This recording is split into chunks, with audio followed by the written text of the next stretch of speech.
Michael Dokeianos, erroneously called Dokeianos by some modern writers, was a Byzantine nobleman and military leader, who married into the Komnenos family. He was active in Sicily under George Maniacs before going to southern Italy as Catapan of Italy in 1040–41. He was recalled after being twice defeated in battle during the Lombard-Norman Revolt of 1041, a decisive moment in the eventual Norman conquest of southern Italy. He is next recorded in 1050, fighting against Opechenograde in Thrace. He was captured during battle but managed to maim the Pechenog leader, after which he was put to death and mutilated. Biography. The family name of Dokeianos is considered to derive from Iowa in the Armeniac theme. The family only came into prominence in the mid-11th century, with Michael one of the first to be mentioned. He is generally considered as the Dokeianos who married an unnamed daughter of Manuel Erotikos Komnenos and sister of the future Emperor Isaac I.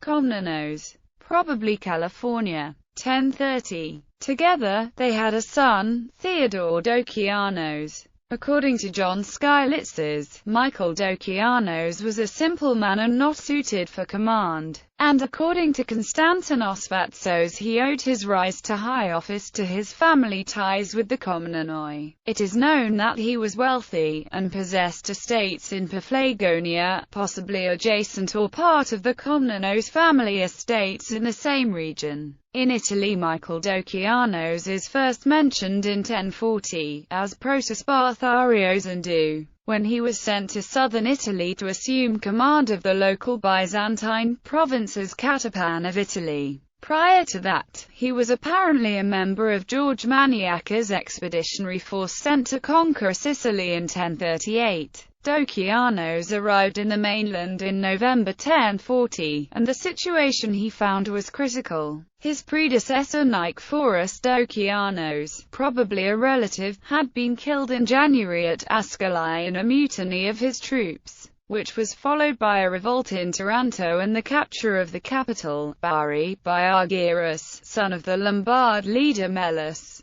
Dokeianos hanged or blinded the ringleaders of the various revolts, but he failed to address the underlying cause: the widespread resentment at the oppressive taxation imposed by the empire as part of the preparations for the Sicilian expedition under Maniacs. Dokeianos also offered the rule of strategic fortress of Melfi to the Milanese mercenary Arduin, with the title of Topatrites. Arduin had served under previous Byzantine commanders as part of a Norman contingent, but had been flogged in a dispute about the distribution of booty taken from the Muslims in Sicily. Arduin's grudge against the Byzantines now bore fruit. He sought the aid of the Normans who had been established at nearby Aversa since 1030, and received a contingent of 300 men, upon a promise to share his gains equally with them. Thus in March 1041 he and his men seized Melfi. The inhabitants initially opposed him, but eventually were won over by Arduin. The rebels quickly extended their control over the neighboring towns of Anosa, Ascalai, and Lavalo. Dokeianos, who had just reimposed order in Bari and the surrounding region, marched to meet them with a hastily assembled and incomplete force.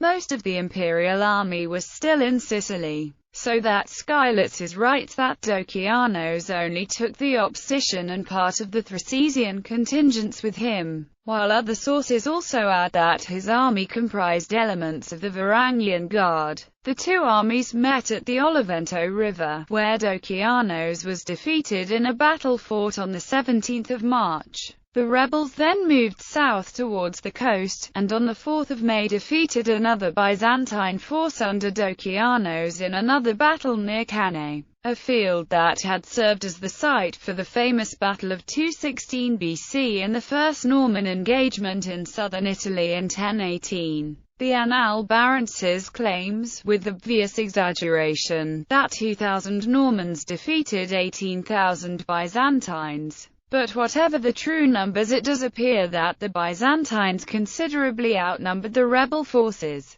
Dokeianos himself fell from his horse during the battle and was almost captured, until rescued by a squire. In the aftermath of the battle, both sides remained quiescent. The Lombards and Normans were probably exhausted and may have suffered heavy casualties, while the Byzantines regrouped. Dokeianos was recalled and replaced by Augustus Boioannis, while the garrisons in Sicily were withdrawn to the Italian mainland to face the rebel threat. The withdrawal of the imperial forces from Sicily resulted in the rapid collapse of the imperial position there. Under Maniacs, the Byzantines had conquered the eastern portion of the island, but by 1042, only Messina remained in Byzantine hands. This succession of defeats signaled the beginning of the end for Byzantine rule in southern Italy, a process which was completed 3 decades later with the fall of Bari to the Normans under Robert Guiscard. In Thrace, Dokeianos reappears in 1050, when he held the titles of Patrikios and Vestarches, as part of an imperial expedition against the Pechenegs who raided Thrace. The imperial commander-in-chief, the eunuch Praepositos Constantine, a militarily inexperienced court favorite of Emperor Constantine IX,